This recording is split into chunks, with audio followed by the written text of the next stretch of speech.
Hello guys, good morning. আর এখন এই যে মর্নিংয়ের চা নিয়ে চলে এসেছি চা খাবো বলে। আর তার সঙ্গে আজকে দুপুরে বানাবো, তোমাদের সঙ্গে শেয়ার করে নিই কী বানাবো বলো তো। এই যে পেঁয়াজ কেটে রেখেছি, আর এদিকে বানাবো কি দুপুরের লাঞ্চে আজকে কী বলো তো বন্ধুরা, চিকেন।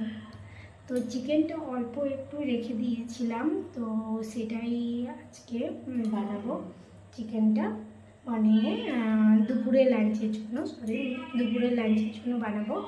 আর এখন ওই আদা সরি হলুদ আর নুন দিয়ে আগে থেকে আমি এটাকে করে রেখে ফ্রিজে রেখে দিয়েছিলাম।